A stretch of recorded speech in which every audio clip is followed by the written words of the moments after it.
guys, and welcome to my birth story vlog. I'm super excited to finally be talking about Cullen's birth.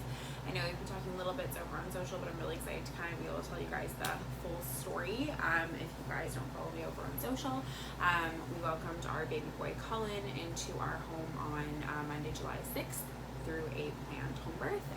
I know I had said that Jay was going to join me for the birth story, and we attempted to film it together, and he's not a great vlogger husband. He was not into it at all and couldn't do it. So we did film the questions that you guys asked on social media together, and so we did do that, but the actual story I'm just going to do by myself because Jay was not into it.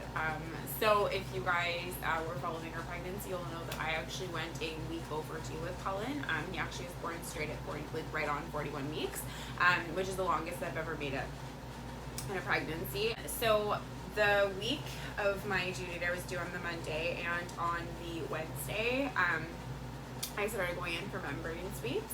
I had a membrane sweep on the Monday, on the Thursday, and then again on the Friday, I believe it was. On the Friday, when I got swept, I was a good 4.5, 5 centimeters, and the midwife had said that I had bulging waters, and 2 times, so both with Mason and with Riley, I had ruptured before I went into labor. So she was pretty sure that I was going to rupture, and that's what was going to kind of push me over into labor. So she was pretty sure we were going to have him that night, which we did not. And so same with the Saturday, same with the Sunday. Then I woke up on Monday morning at like 6:30 in the morning, and it's really funny when I'm pregnant, I'm always really anxious that I'm going to be having contractions and I'm not going to know, and I'm going to be like in early labor and not be aware of it. Kennedy was a precipitous birth, so under an hour from start to finish. So I'm always really anxious about like missing my early labor signs and then just suddenly basically having an unassisted birth. And it's so funny because every time I actually go into labor and I start having contractions, I'm aware that like, oh yeah, there's no way I could miss this. This is really clearly labor and not a Braxton Hicks. Anyway, so at about 6:30 I woke up with contractions, but they were super irregular. Like I was having for like a 20-minute span, I was having them every 5 minutes apart, and then suddenly I was having them every 20 minutes, and then every 10 minutes, and they just were super, super sporadic and all over the place. And they were fairly intense. I mean, I was already sitting at 5 centimeters on the Friday, so I knew I was at least 5 centimeters at that point in time. So I mean, they were like uncomfortable for sure, but I was able to talk through them. I mean, I could have functioned. So anyways, I texted one of my midwives, who is one of my best friends and was going to be present at our birth. And so I texted her and I said, hey, I'm totally in early labor of some form. I don't know if you want me to wait it out, if you want to come check. I don't really know what's going on. And so she was going into a C-section. Our other midwife, who was going to be attending our birth, who is also one of our really good friends and has been our friend for like years and years, she was unable to come because she didn't have any supplies. She's like, okay, just lay in your bed and do not move. I'm like really afraid you're gonna progress really quickly and I'm not gonna make it there. Just stay in your bed and don't move. And I was like, okay, fine. So she's like, I'll come the minute my C-section's over and I'll check you and we'll make a game plan. And I was like, okay. So I lay in my bed and watched Shark Tank and just like literally didn't move. I just lay there and like got up to go pee, and I had texted Jay because he was downstairs, and I texted him and said, heads up, I'm definitely in labor of some form, is exactly what I said. My midwife got here at about 9 a.m. I'm gonna say about 9. Yeah, I think it was about 9:30 when she finally came. So she checked me, and I was about 6 centimeters dilated, fully effaced with bulging waters still. So she was like, okay, basically this is the situation. She's like, you're at like about a 6 with bulging waters. She's like, my concern is that you're gonna rupture and then you're gonna progress super fast and no one's gonna make it here, and essentially you're gonna have an unassisted birth. That's her worry. She's like, so I don't really feel comfortable leaving. She's like, I wanna kind of stay here. And so I asked her if at that point in time she'd be comfortable rupturing me, which, if you don't know me, it's breaking your water, because I didn't want exactly that. I didn't want her to leave and me to be by myself, rupture, and have my baby in like 10 minutes by myself was kind of like my worry.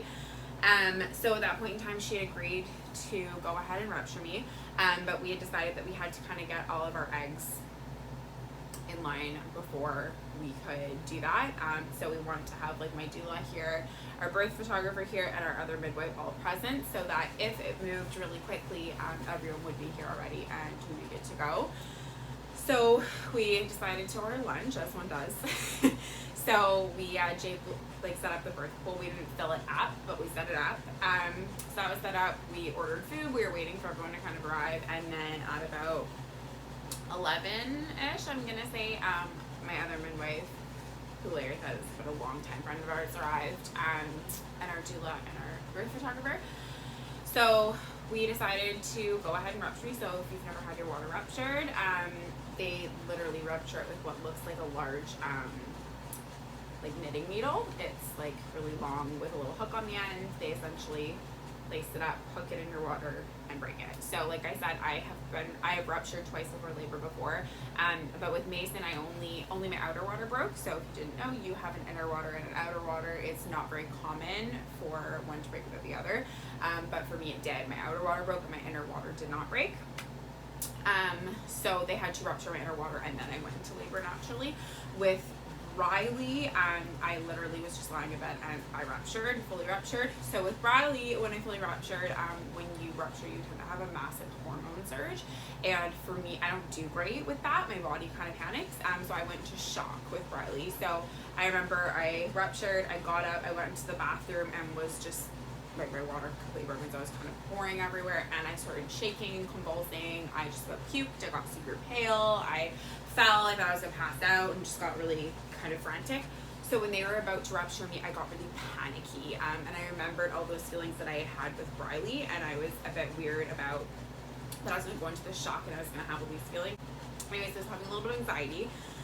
So I was lying here, Jay was with me and kind of trying to talk me down from my anxiety, and both my midwives were up here. And so they listened to baby and took my blood pressure, confirmed we were good, and ruptured me. So it was a fairly big gush. I kind of lay there for a minute and catched my breath. It's funny, as I'm saying it, I can like feel all the feelings rushing back to me. So I kind of lay there for a minute, catched my breath. They listened to baby again, they took my blood pressure, and then said, okay, we're gonna just leave you for a few minutes. You can come downstairs whenever you're ready, like take your time. So I lay there, I chilled. Jay was kind of standing with me, making sure I was okay, and then I felt comfortable to get up. So I kind of slowly got up, and again, I did feel not the same as Riley because I was anticipating it. So I guess I kind of prepared myself a little bit better, but I was definitely shaky. I was super anxious for a few minutes, and I just had to chill. So I remember I went pee, I came out, and I was like, okay, I'm good. So then we went downstairs where everyone was kind of waiting. We sat there for a few minutes. I was on my birth ball for a few minutes, and my contractions were just continuing to be the same. They weren't picking up yet. They weren't really getting close together. So my doula said, okay, why don't we go for a walk? So my doula, my birth photographer, and I went for a walk around our townhouse complex. So our doula, we have had since my very first pregnancy. She's been present through all of our births. She's absolutely amazing, and she's like a really good friend of ours now. So I'm super comfortable with her.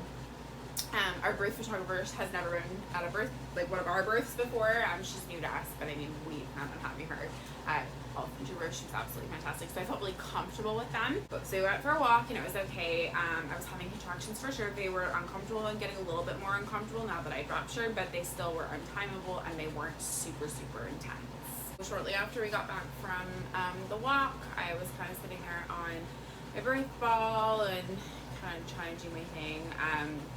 And I mean, I just wasn't really progressing that quickly.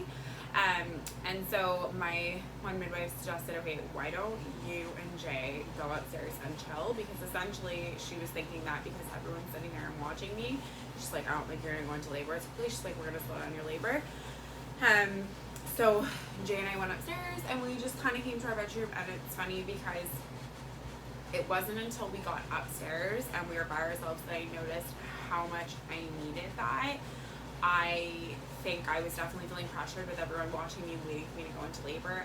And also, like, so looking back through our births, Jay and I actually have never really had time, just the two of us, in labor.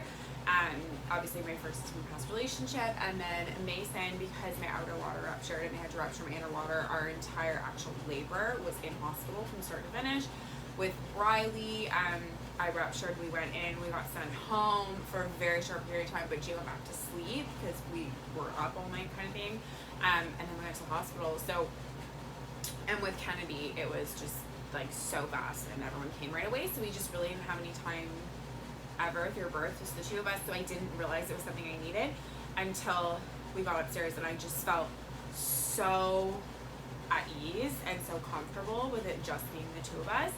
So we just were kind of sitting there and doing our own thing. We were watching Shark Tank, and my contractions definitely started picking up. They were getting a little bit closer together, a little bit more timeable at that point in time, but it still was pretty chill. I was like lying here, and I would, when I'd have a contraction, I'd get up and kind of get on the side of the bed and lean over my bed and just kind of move my hips side to side, which my last two births has really helped me, just kind of standing and shifting. And then my midwives came up a few times and kind of checked the baby's heart rate, checked my blood pressure, and I'm gonna just go back downstairs. And I'm gonna say at about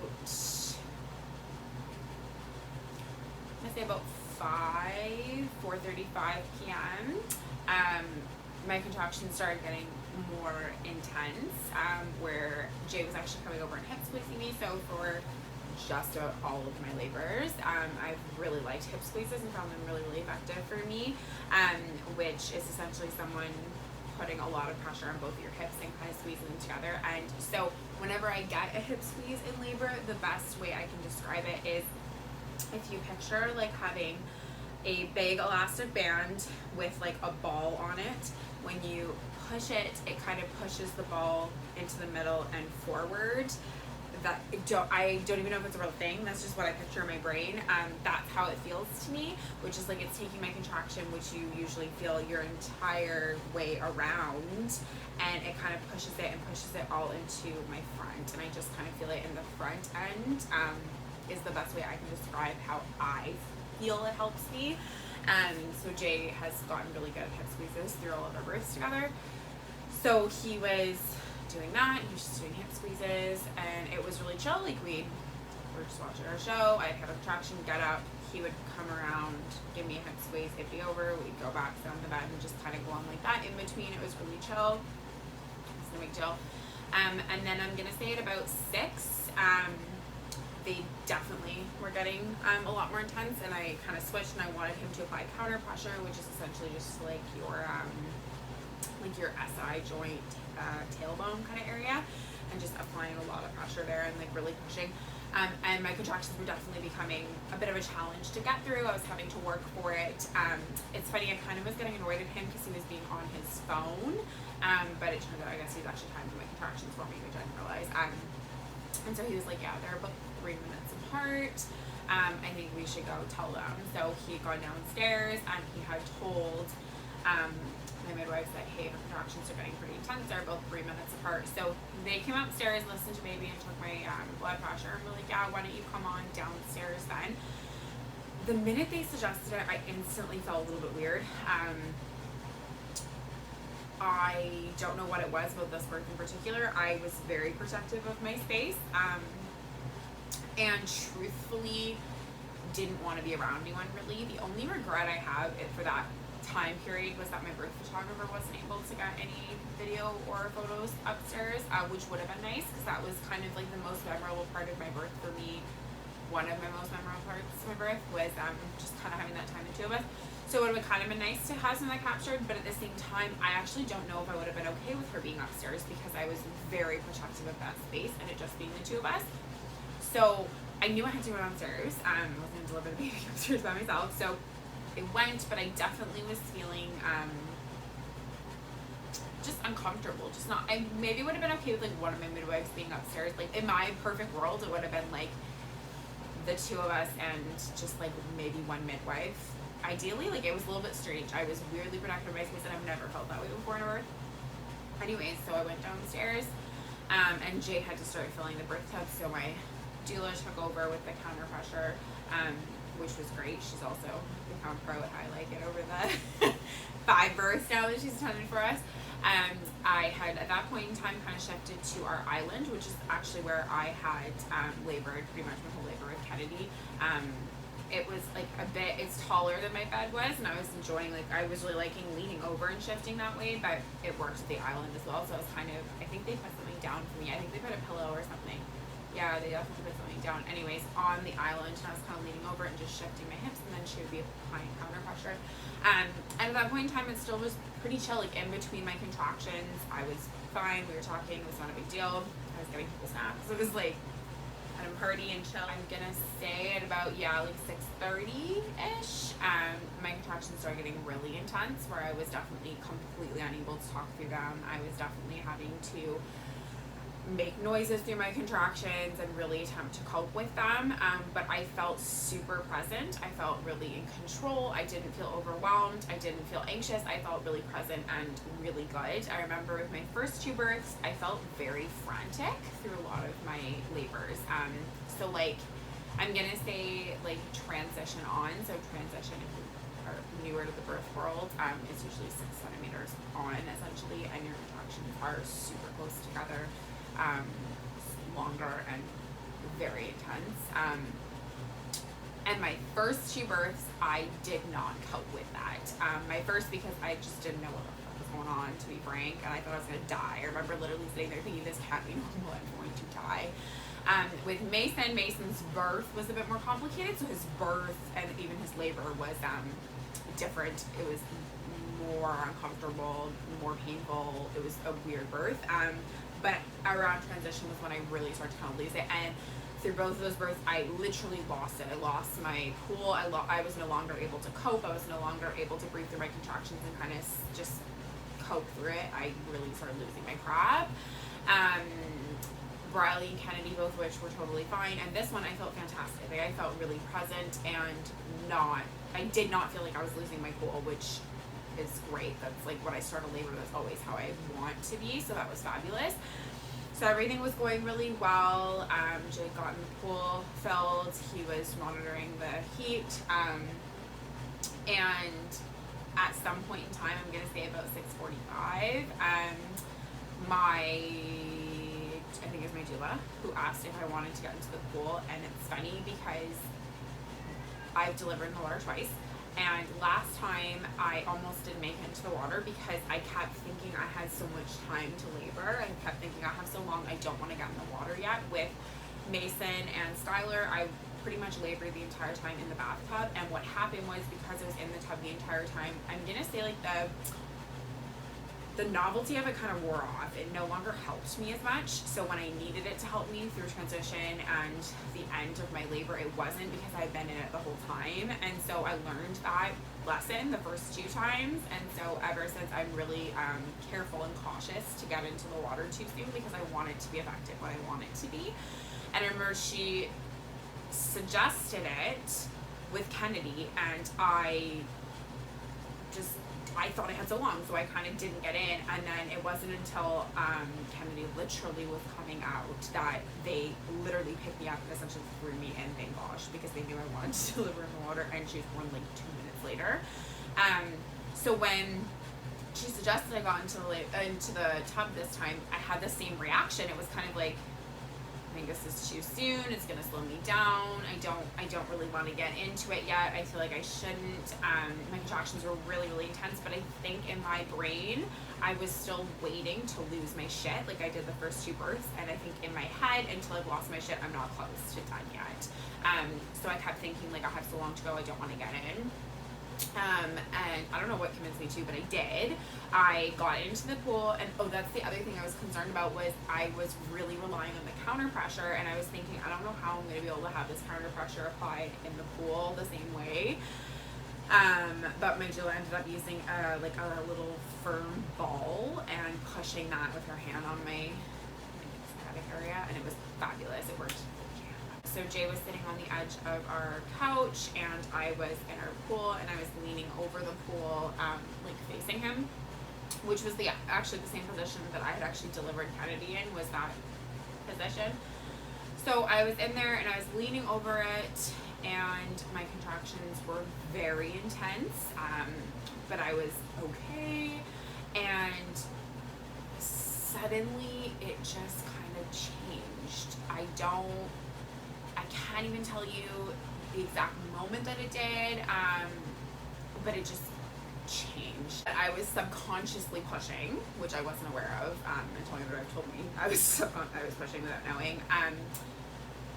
And something just felt off. It felt extremely painful and not right. And I had experienced this before, and I was kind of aware of the feeling, and that was it. My mental health kind of just left, and I lost my shit.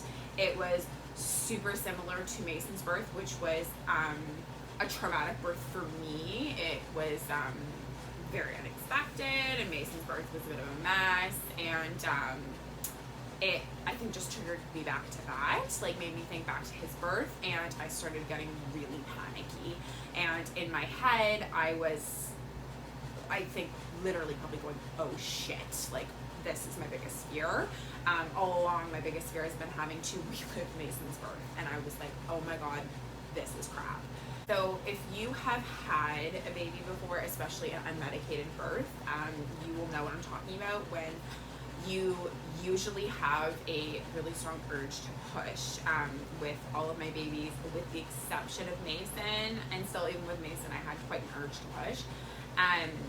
It's like having a giant poo, basically. Like, you have the urge to push, and when you're pushing, it actually feels, in a twisted, weird reality, quite relieving, because you're pushing against your pain of your contractions. So it's kind of like you're taking the contraction and you're taking all of that energy and you're bearing into that energy, and it's quite relieving. It's not nearly as painful as your contractions are, so it's a bit of a relief, and because you feel the urge to push, it feels like you're being successful, kind of. It's so hard to describe, but that's the best way I can kind of word it. I did not at all feel that at all my entire birth. I didn't feel the drive to push. I didn't feel like I had to push, but at the same time, my contractions were so intense, I knew and was fully aware I had to push. I was fully aware I was fully dilated. I needed, the only way to get that baby out was push, but I wasn't having that feeling. And again, that's similar to what had happened with Mason. I did have an urge to push with Mason, but it was different than like my first birth. So I was pushing through my contractions, but it was excruciatingly painful, which is not normally how it is, for me at least. It didn't feel relieving, it didn't feel natural, it felt all kinds of messed up, and I was totally panicked. So I stayed in that position for a while and was trying to push, and I, like I said, just lost my mind, and I kind of started just losing all form of faith in myself, and I was saying, like, I can't do this, I can't do this. It was bringing me back to Mason. Mason, if I was with an OB, Mason, I guarantee would have ended up being like a C-section or something, like if I hadn't had my incredible midwives and their guidance. They were very close to getting a vacuum with Mason. They actually had sent for an OB when I managed to get him out, kind of thing. Anyway, so I started saying, like, I can't do this, and I was really losing my mind. Jay, bless his soul, was trying the best visibility to be just so supportive of me, like, no, you totally could do this. And my midwives were like, you're fine, like, this is good, you're fine. And I just, like, nope, good day, I'm done, I wanna leave. Like, I'm done, I can't do this. So after a little while, my one midwife asked, she said, okay, do you want me to check you and see where your baby is? And I said, sure. And I remember very distinctly going, sure, whatever, I don't care. And she tried to check me, and then I was like, nope, good day, you're not checking me. I don't like being checked at all in labor, and I was, nope, not happening, good day. So I didn't let her successfully check me. And then I think I had another contraction or two in that position, the same thing. It was just not working. It was so painful. I was losing it. It wasn't working. And so my midwife was like, you know what, this isn't working, can we try a different position? And I think if my memory's correct, I refused and was like, no, I'm not moving. I think I made it through another contraction, and then I think she said again, I really think we should try and change positions, like this isn't quite working. And I was like, okay, fine. So I flipped to my back, and I was kind of floating, like I was kind of, yeah, like I don't think I was actually sitting on the floor of the pool. I was like kind of leaning on my pool, and Jay was supporting me, and my wife was kind of supporting me up. And I tried pushing that way, and it was it felt the exact same way. Jay said that it was kind of weird for him, and he said the only moment that he felt like anxious and panicked was he thought that, I guess, the baby was almost out when I was pushing facing him, and then when I had turned over and was still trying to push, he realized that there was no baby. He was like, I couldn't see anything, and he said that was a moment of panic for him, and that he was like, okay, I thought from the way you were behaving, from the way things were going, we were like done pretty much. So he was alarmed at that moment, but he said he quickly felt okay, but that was his panicked moment.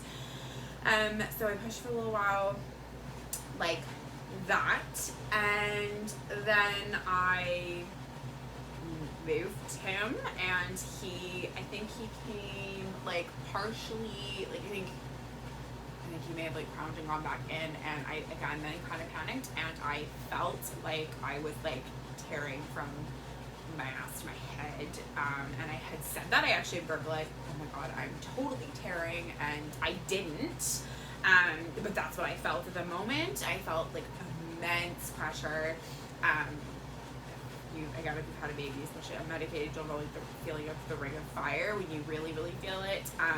That combined with crazy pressure, combined with the pushing, feeling awful and really uncomfortable. It was just, I think I just was done.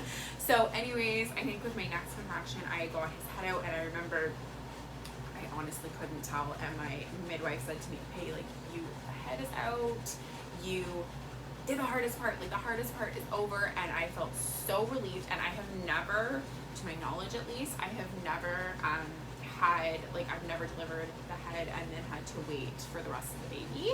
I think with Riley I did for a little bit, but that was a really cool moment for me, looking back, and I wish I had kind of taken it in more, and I wasn't in such a weird mindset, because I just kind of sat there and knew I'm almost done. And it's so funny, at that moment, a few weeks previous or days previous to my birth, I was talking to a really good friend of mine, and we were talking about birth, and we were talking about how I was so anxious. I always get really anxious before my births, or the last few births at least. And she said, well, just remember, when you feel like you're gonna die, you're almost done. And we kind of joked about it, and in that moment I was just repeating her words over and over and over in my head, was, when you feel like you're about to die, you're almost done. It's almost done. Like, I've done the hardest part. It's almost done.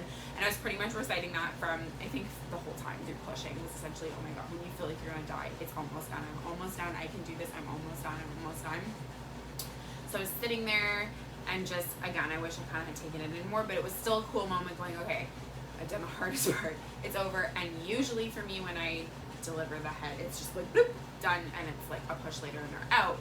So that's what I was anticipating, which wasn't entirely what happened. Again, this is my memory of it. I probably should have confirmed, like, factually the timing, because in your own moment it feels like hours, and it obviously wasn't hours. I started pushing again, and he still didn't come out right away. He didn't just slide out. And from my memory and from the way I was watching it, or at least the way that my memory was watching it, my one midwife had to quite adamantly help him out, and help deliver his shoulders quite a lot, whereas my previous babies, like I said, it was just after the head, they came out with very little assistance.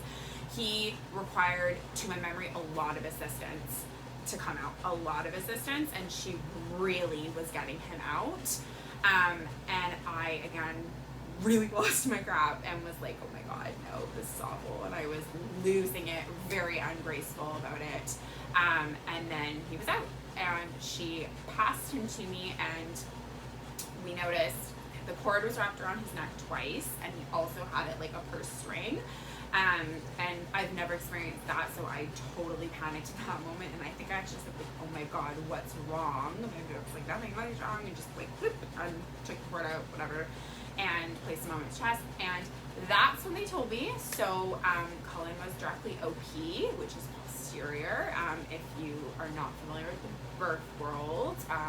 So an OP baby is when their back is facing your back and they are coming face up. So what that causes them to do, because their back is against your spine, it causes their chin to tuck up. So when a baby comes out the proper way, they come out facing down and they flip, and their chin is tucked. So they very kind of neatly come out, and it's like a puzzle piece. The smallest piece of their head comes out first, and then it gradually comes out. When a baby is OP and the spine is aligned with yours, it causes their chin to go upwards, which causes this part of their head to come out first. So Cullen was not quite a brow face, he was this, so just about a brow face, and that's how he came out, which is very similar to how Mason came out. So I was actually reading about this after my birth. Right OP is apparently quite common, which is where they're OP posterior, but towards the right direction. And a lot of people have that at the beginning of their birth, and then the baby turns and it comes out still completely the way it should. Both Mason and Cullen did not flip at all and were born completely OP.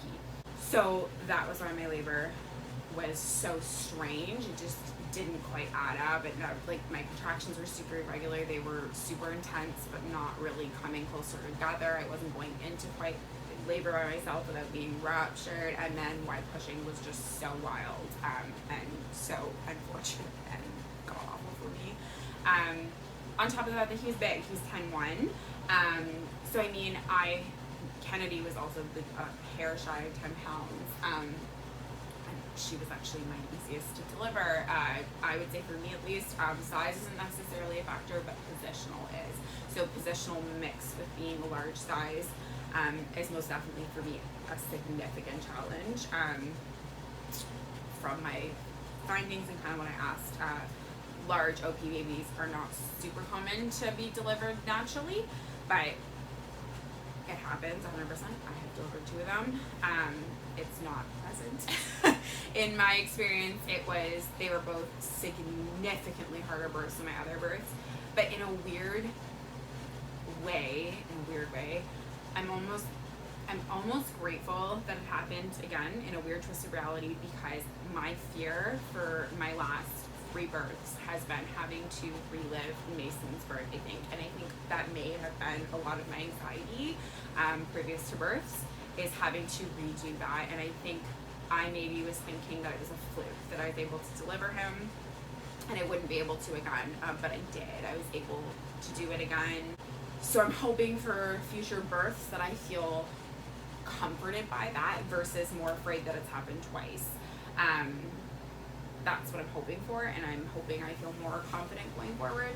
So anyways, we had discussed previous to my actual birth that I was going to have to deliver the placenta outside of my pool because of my blood risk and my risk of hemorrhage. So at that point in time, Jay cut the cord, which he's only cut the cord with Mason. He didn't cut the cord with Riley or Kennedy, so that was kind of neat.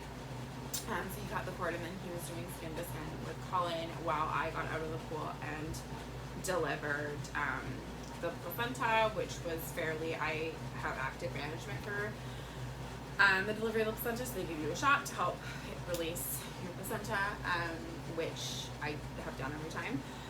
So active management, I did deliver the placenta. My placenta did rip a bit at the end, but it came out quite easily and was not the biggest deal, so that was quite simple. I did end up having 1 first-degree tear, which I mean for a 10-pound OP baby is not so bad. I chose not to have it stitched, just from my experience having the stitches. I've had stitches twice. With Skylar I had quite a few, and with Kennedy I had 1 that was cosmetic. I find it actually makes me quite a bit more uncomfortable to have this stitch, so I opted not to have it. It was just a first degree, didn't critically need it, they were saying, so I chose not to have it, and then I just had a little bit of road rash. So that was fine, and then shortly after, I got dressed, we went upstairs, and that was that.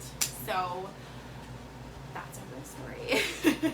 So I mean, overall, I really loved his birth up until pushing, and then pushing was just kind of a big fat mess. But I'm gonna say a large portion of why it was a big fat mess was my mental state. It just really deteriorated when I think subconsciously I knew he was OP and in a really bummed position and not coming. And I think a lot of the reason why I wasn't able to cope with that and I really lost it was because I was allowing myself to.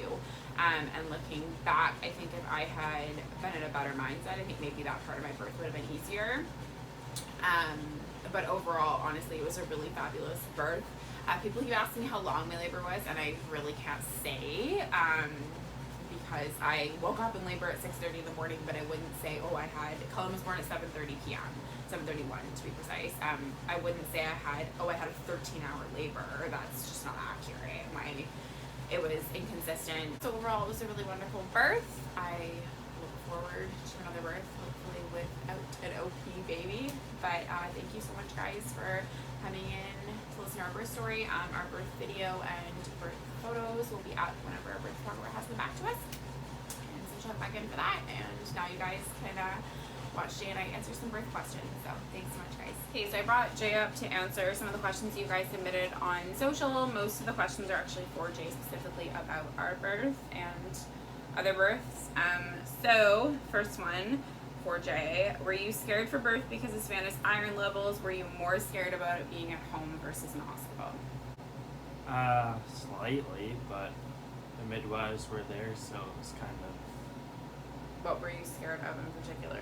Like that I was You're gonna die? Yeah, that you were like What? gonna bleed to death or something. Okay, would you have felt more comfortable though if I was in a hospital, or was it the same level of fear? It was kind of the same. I don't like hospitals, and you get anxiety in hospitals and stuff. But would you have felt more comfortable, like as in would you have been less afraid if we were there? No. No. What made Jay finally comfortable enough for a home birth? So if you guys haven't watched our previous vlogs where I've talked about it, my first baby is from a past relationship. So I had my first Skylar in a hospital, unmedicated birth, but in hospital. And then Mason, which was our first together, was also an unmedicated birth in hospital. By Briley, I was open to the idea of having an actual home birth, but Jay was still not really comfortable with it, so we had her, again, an unmedicated birth in hospital. And then with Kennedy, that was our first home birth, and then Cullen, and then any future births we may have, we plan on having home births. So what was it that made you finally comfortable with Kennedy to do the home birth versus the hospital birth? Hospitals are nasty. But what was it that made you feel suddenly like it was okay and you were comfortable with it? Because like we used to talk about I it. wasn't like, I don't know, it like just kind of warmed up to it. Was it because of multiple births, or was it the Yeah. like stats you looked at, or like what would you No, feel? it was like multiple births and just like hospitals are like so. What's the word? Well, Like you're kind of uncomfortable in there. And yeah. We also like mutually discussed many times like, with our midwives and with each other that like I mean just because we're having a baby doesn't mean like I'm not sick. I don't need like I'm not in a medical emergency, like meaning I need to go into a hospital and be treated. I'm having a baby. Like it's not, to us it's not an emergency situation where we need to be in a hospital. And like in the hospital, like there isn't really that much difference from the hospital than being at home. Yeah. With the midwives there and stuff, they kind of just, I don't know, you feel more comfortable at home. I think also like assessing risk factors is important, and we did a million times. Like for us, we literally live a 3-minute ambulance ride from our hospital. So if God forbid something happened, we could be at our hospital with a 3-minute ambulance ride, which really isn't that much different from being in the hospital and having to have someone come out like from emergency, for example, or something like that. And again, like being in Canada, we have our healthcare covers our midwives, so we have 2 midwives present. So I mean, but I mean, we definitely had lots of conversations about it. It wasn't just like he woke up. Sporadic. Yeah, it wasn't like he just woke up one morning and was like, yeah, I'm totally fine with a home birth. I think after Briley, also having Briley live in the hospital for all of her problems, we were there so often. I think that was probably the biggest push, yeah. tipping point, was just literally living in hospitals and kind of seeing it's just uncomfortable and trauma. Like it was definitely brought up trauma for us, the idea of being back in a hospital. Jay, what makes you feel the most useful in birth? Useful? Mm-hmm. How am I useful in birth? I think that's what they're asking. Like, what do you do that? I'm just there to comfort you. I don't know. The midwives and the doula kind of do everything else for you. Yeah, but that's not true. Because think of it. You do majority of my labor. We were up here. by ourselves. So what to you makes you feel like you're being a part of the birth, you're being used, like you're helping, like, okay, I would just like support, Support, like, I don't know, just talking to you and keeping you calm, I guess, through it all. What advice would you give to other dads for birth and being a supportive partner? Like if you look back over all of our births, what would you say is like most important for them to know? Just be like super supportive, like just be there for you and like comforting and reassuring. I find the biggest thing with you is like reassuring you, like especially with this birth, like when you get to that point, like where you kind of doubt yourself, like when you're like, okay, I can't do this, or it's getting too tough, you just have to be there for your partner like you should be anyways through life and stuff. But he's always really good at that too. It's kind of like, some people, I feel like I've talked to other people that have multiple children or at least have done multiple births with one partner, and sometimes people are saying like, oh yeah, by like X birth he understood this or he knew how to do this, but he was always like that. Like you from kind our of, very it's kind of like birth. adrenaline. You just you just go along with it, and it just kind of happens. Like I can't say you can't prepare yourself, but it's nothing like you can't prepare for you it. can't Really. like it, No. there's nothing you can do. It just kind of is what it is, and you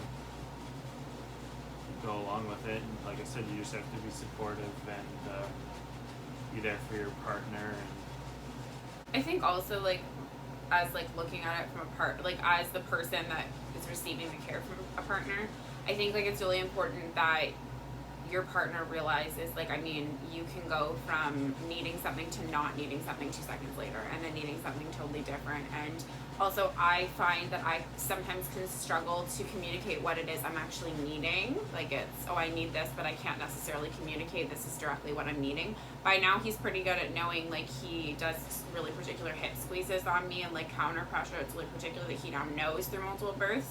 But I don't think I could have communicated that to him necessarily through like the first birth. And he was always really good at just kind of like attempting different things and continuously trying to help. And if it worked, it did. If it didn't, yeah, okay. you can't. One thing I found, especially from the first birth with Mason compared to this, is like you have to constantly switch things up. Like you can't say, through contractions or something, say, or in between them, actually. Like, do you want juice or something like that? Or do you want, like, I don't know, a cold cloth or something? Like, you have to kind of keep on saying it. Like, if it doesn't work, you don't want it this time. You may want it next. You might want it later. And don't just, like, not give up. But, yeah, because I found that with Mason, like, I kind of just, there's so much going on. And I guess that's another point, like from the hospital to being at home, it just feels a lot less hectic at home than in the hospital because... And more in control. I feel like when you're in the hospital, like you're kind of, it's like being at a hotel is like the way that I thought it was. Like when you're at home, you're like, okay, you don't have to leave. You're not pressured. You're not in a rush, like, which you're never in a rush with birth or anything, but at home, you are a lot more like, you go at your own pace. Was number 5 as special as the first birth? When I read that question, that was really interesting for me because I've never really assessed that way. Like, oh, was this as special? It's kind of interesting because I would say my first 3 births were all special for their own reason. Like Skylar was my very first birth, and then Mason was our very first birth together, so it was a different kind of special. And then Briley was our very first birth that we didn't know the sex of our baby, so then it was special in its own way. And then Kennedy was really special because it was our first home birth. So Cullen was kind of our first birth without something different. Like it was kind of like we'd done this before, like literally we'd done this situation before. So that was interesting. I don't think you can level them on special. Like I think they're all super special. They're all different in their own way. They're all different in their own way, absolutely. And like it's just like your children. Like one day you may like one more than the next one, but it doesn't like you always love them the same way. Same with, I would say, meeting them, and the births are all equally special. They're in their own unique way. and different Yeah. in their own way. Jay, as a partner, what's the hardest part of birth for you in general? Because you're not like, as much as you're helping or whatever, you're not going through that like pain and that. The hardest thing I think for me is, which is with the midwives help a lot, the doula helps a lot, but you kind of don't. It's not that you don't know what's going on, but like it's that kind of unknowing of what's next. Like now, I mean, it's the 4th baby we've had together, like between us. So I kind of knew what to expect, and I understand everything. Like the scariest thing was for sure Mason, like our first together. I had no idea, and like it was like my first child. Like I had absolutely no idea what was going on the whole time. This birth, to be honest, I wasn't anxious for. Like there was no part of me other than the iron deficiency and stuff, which I was a little nervous for. But I was never anxious or scared. Where with Mason, just walking into the hospital, I didn't know what to expect. Which I'm not saying the first time you should be anxious and you should be scared, but I think everyone is. And I think you are anyways, and I think that's part of it and part of the kind of excitement and stuff. But for sure with Cullen, I wasn't as nervous, and I kind of had prepared myself for what was to happen. Were there any moments in this birth in particular that are scary for you? That were scary for you, sorry. Nothing was too scary, other than you did have to like switch positions a couple times, just because the baby wasn't like. When I was pushing. When you were pushing, like the baby just kind of, for a few minutes there was like a few minutes of like doubt, and where that like panic sets in, and you're like, okay, well maybe we do need to go to the hospital. But like I said, with the midwives, you can kind of read their faces and don't feel like, the biggest thing that I found from the first to now, or even kind of in between, is don't be afraid to ask questions. Yeah. No questions are stupid. Very true. And trust me, I ask a lot of stupid questions in life. But that, don't laugh at me. Which births were each of your favorites and least favorite? Do that first. Mason was my least, I would say, just because his birth was a little bit more complicated. He was my least too. And I would like, I'm still young now, but I was very young and kind of like was very, very anxious, but I was like, oh, everything will be fine. Like it just happens, and I had no clue what was gonna happen.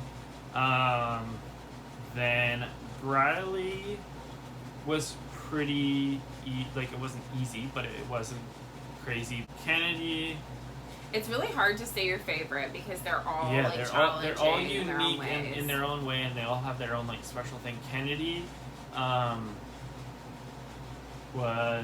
was nothing really bad or challenging, I guess, with Kennedy, other than it was just really fast. Yeah, I think you're forgetting I still remember, like, he was in I was in pretty bad shock.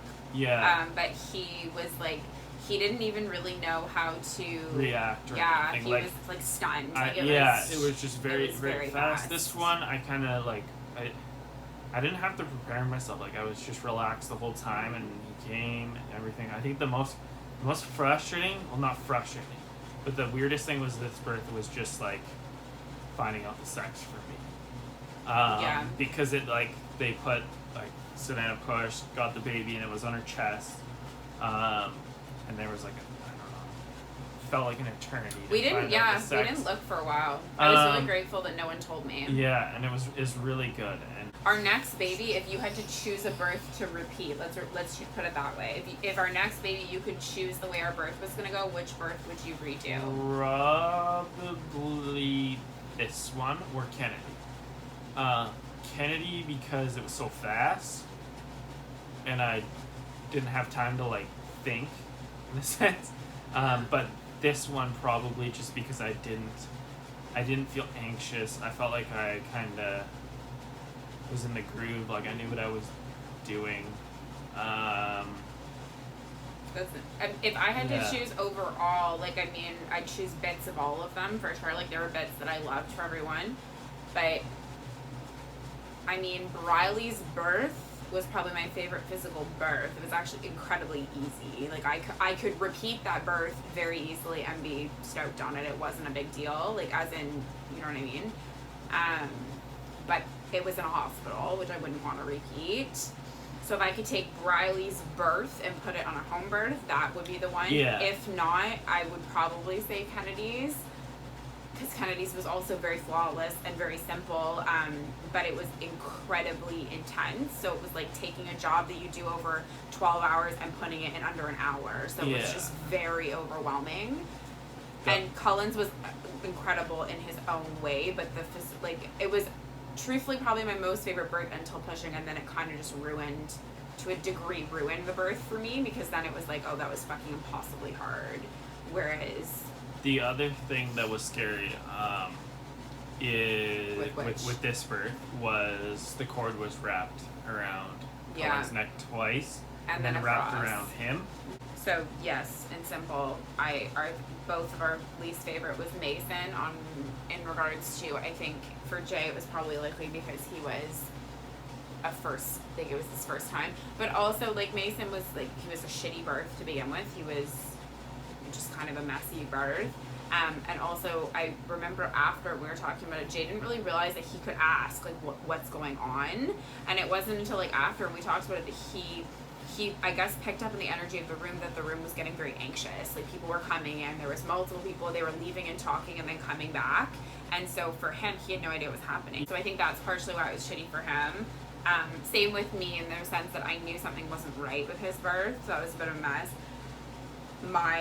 His favorite would be Kennedy, he said. Except your favorite. Yeah, like I said, you can't really pick, because then, like that being said, I remember that was the most emotional I think with Briley actually. Oh my god, yeah. Like I don't know, it's like picking your favorite kid. Like they each have their own like pro and con. I think we mutually can agree as far as the physical birth. Briley was probably our favorite, as far as it was very simple, it was quick but not too quick, it was easy, like, you know, whatever, but it was in a hospital and it had its own set of challenges. So if that answers, that's kind of what it is. Jay, if there's one thing that you could change about this birth, what would it be? The fact that he was in a garbage possession. Yeah, that. I would change the fact that there was a lot of people here for a lot of time, because they thought he was gonna literally fall out. Like they were convinced it was gonna be a very quick labor, ended up not being a very quick labor. And so we had both of our midwives sitting downstairs and our birth photographer and our doula. And I personally felt a little bit like pressured. So if I could change anything about it would be his position, first off. But secondly, it would have been nicer if we could have had a more traditional birth, in the sense that we called and had people come when we were ready, like when we needed people to be here, instead of us laboring in our room by ourselves, knowing there's people downstairs waiting for it to escalate. And I think also, we needed maybe less support than we had, because we've done it so many times now. Like I think we could have functioned and done really well, just the two of us, for a lot longer than we had. So I would have liked, if I could have changed it, I would have made it so it was a little bit more of just the two of us for longer of our birth. Is that too financial? Yeah, and that kind of goes back to like the same thing as the hospital. Like you can't do that in a hospital. You can't just be like one-on-one, like we did. You can, but nurses keep coming in and checking. Like, and you don't feel comfortable. Like I said, you can kind of go at your own speed, at your own pace, and you don't feel pressured, which I would say was probably the biggest pro. I don't really think there is any cons to home births, for me personally.